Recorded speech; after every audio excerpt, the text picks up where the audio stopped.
It's the Therapeutic Drive-Thru. We got to talk baby reindeer because there's a lot going on there. I want to talk about the 4 things you need to have a stalker, right? To qualify you as having a stalker. The 5 different reasons individuals stalk, and also want to talk about the mental health diagnosis that Martha would receive for her stalking behavior. This is the Therapeutic Drive-Thru. And if you've not seen Baby Reindeer yet on Netflix, I do say watch it with caution, right? This is not for little kids. It's not like, oh, Rudolph, where are you, right? Completely different. It basically follows the life of comedian Richard Gadd, who had a stalker for 4 years. I mean, this is pretty much his life story over the 4 years that he had a stalker. Let's see, she sent him over 41,000 emails, 350 hours of voicemails, 744 tweets, like 106 pages of written letters. Like, it was just absolutely insane what he endured over these 4 years. So I am going to break this into 2 sections because we're going to talk about stalker right now, but we got to talk about all that other stuff in a different episode of the Therapeutic Drive-Thru. So what do you need to have to classify you as having a stalker? Well, number 1, stalking is aimed at one individual. Okay. Number 2 on that list, it intends to terrorize that individual, right? There's something that the stalker wants, so they're terrorizing that individual.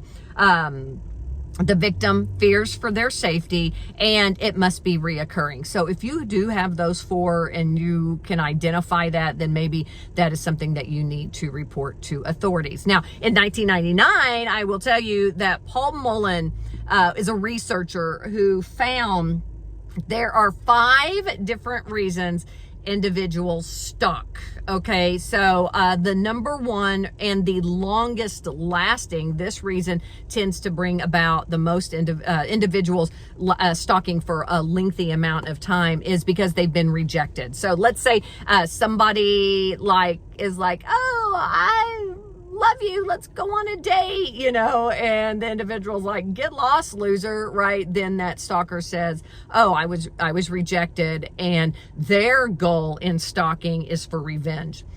Number 2, which I think this is Martha's from Baby Reindeer, intimacy seeking. These individuals fully believe they are in a relationship with the person they are stalking. That's why they're always following them. We're in a relationship, right? I really think that is Martha's. Number 3, they're resentful. So maybe something was given to that person instead of the stalker. And so because they're resentful, their goal is to frighten that individual. Number 4, they're just incompetent, where they just really don't understand social cues. They don't really know how to interact. So it's not that they're out for revenge or they're being resentful or anything of that nature. They just don't know how to interact. So maybe they're just always standing by that person because they don't know how to initiate that communication. Or number 5, predatory. Now, this tends to exclusively be men. And when we talk predatory, they're stalking you because they intend to have sexual assault. Okay, so that's very, very serious. You have to watch out. So those are like the 5 reasons. But when we talk about Martha, I've seen so many people on Facebook indicate they think Martha is a narcissist.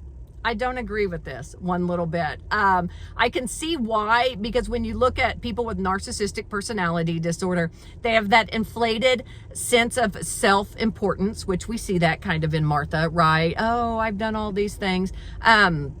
Exaggerated accomplishments, where she's like, I'm a lawyer, I've worked with these people, and you're like, okay, no, you haven't.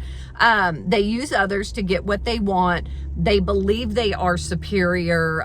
People who are narcissistic do not like to be rejected, right? So when we look back at the reasons why people tend to stalk people, being rejected, that's probably most likely somebody with narcissistic personality disorder. But I don't think that's Martha one little bit. I would love to know if you think it is, but I personally would say she's got an attachment disorder, like borderline personality disorder. Because when we look at borderline personality disorder, their emotions fluctuate. They can be laughing one minute and they can be crying in the corner the very next minute. Their emotions fluctuate. They are very, very sensitive to rejection. They do not like to be rejected, and they do not like to be alone. They despise being alone because they have an attachment disorder.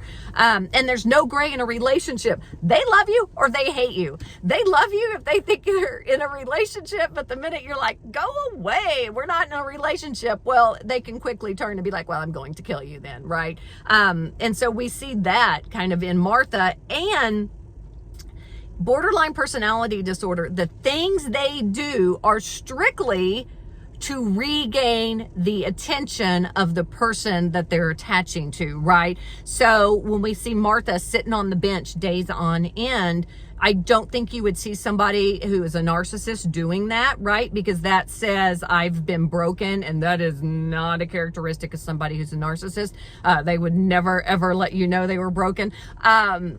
For her, I think her goal is I will sit here until I regain his attention. And when we get to the end and we discover why she calls him baby reindeer, that tells me she had trauma in her childhood. If she's saying a stuffed reindeer is the best part of her childhood because her parents were fighting, then there is that trauma there that could definitely lead to her being diagnosed with borderline personality disorder. Okay, there's so many other things we got to cover about baby reindeer. We're going to do that in another episode, okay? I'd love to hear your comments, what you're thinking, or if you have questions, especially mental health questions about these episodes, I'd love, just leave those in the comments. That's the Therapeutic Drive-Thru. Subscribe, like, sharing is caring.